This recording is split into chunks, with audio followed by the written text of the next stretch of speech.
जय श्री राम दोस्तों, एक बार फिर से हमारे चैनल PS भक्ति में आपका स्वागत है।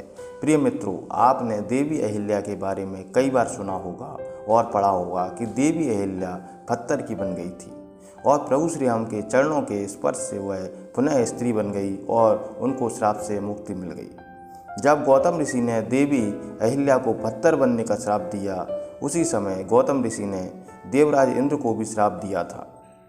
प्रिय मित्रों, गौतम ऋषि ने इंद्र को क्या श्राप दिया था, यह जानने के लिए आप वीडियो के अंत तक बने रहें। यदि आप चैनल पर नए हैं तो चैनल को सब्सक्राइब कर लें तथा बेल आइकन को दबा दें। तो चलिए शुरू करते हैं आज की कहानी। प्रिय मित्रों, पौराणिक कथाओं के अनुसार इंद्र स्वर्गलोक के राजा हैं। उन्हें देवों का देव यानी देवराज कहा जाता है, फिर भी इंद्र की पूजा नहीं की जाती। इसके कई कारण हैं। इंद्र कभी खुद को काम वासना से दूर नहीं रख पाए। वह अपने चारों ओर कई सुंदर अप्सराओं से घिरे रहते हैं और उनके साथ काम क्रीड़ा करते हैं। ब्रह्म वैवर्त और पद्म पुराण के मुताबिक एक बार इंद्र भ्रमण पर निकले। आसमान से उनकी नज़र जंगल में बनी एक ऋषि की कुटिया पर पड़ी। उस कुटिया में उन्होंने एक बहुत ही सुंदर स्त्री को देखा। इंद्र उस महिला को देखकर उस पर मोहित हो जाते हैं। ये कुटिया महान तपस्वी गौतम ऋषि की थी। जिस स्त्री को देखकर इंद्र मोहित हुए वो गौतम ऋषि की पत्नी अहिल्या थी। वैसे तो इंद्र के देवलोक में कई खूबसूरत अप्सराएं थी। वे जब भी चाहते किसी भी अप्सरा के साथ सहवास कर सकते थे, मगर अहिल्या की सुंदरता उन्हें भा गई। इंद्र अहिल्या के साथ संबंध बनाने की तरकीब सोचने लगे। उन्होंने अहिल्या के पति गौतम ऋषि की दिनचर्या पर नज़र रखना शुरू कर दिया। गौतम ऋषि प्रतिदिन सुबह भोर होने से पहले जग जाते और अपने नित्य कर्म निपटाने के लिए नदी किनारे जाते थे। वहाँ 2-3 घंटे बिताने के बाद कुटिया में वापस आते थे।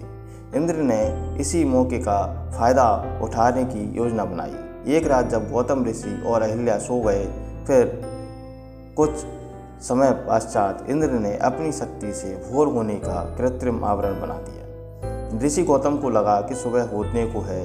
वे प्रतिदिन की तरह उठ गए और नित्य कर्म के लिए निकल पड़े।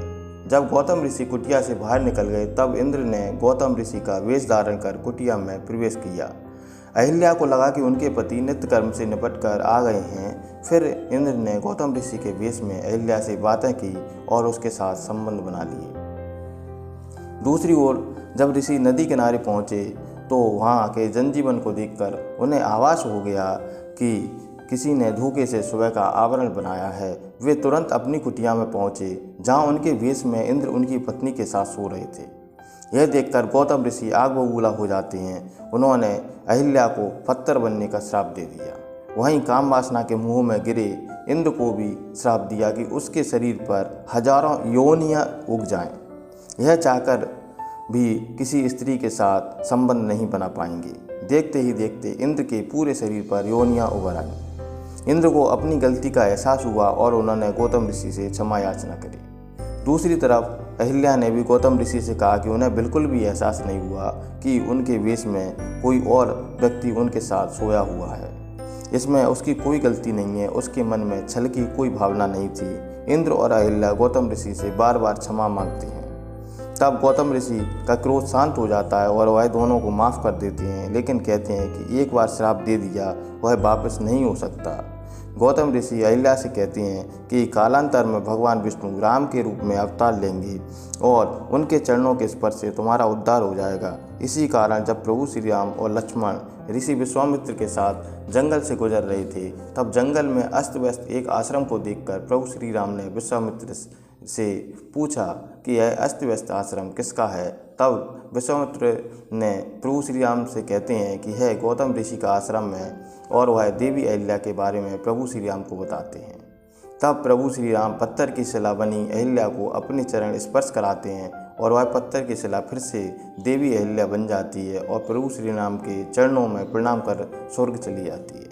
गौतम ऋषि इंद्र से कहते हैं कि तुम्हारी 1000 योनियाँ 1000 आँखों में परिवर्तित हो जाएंगी।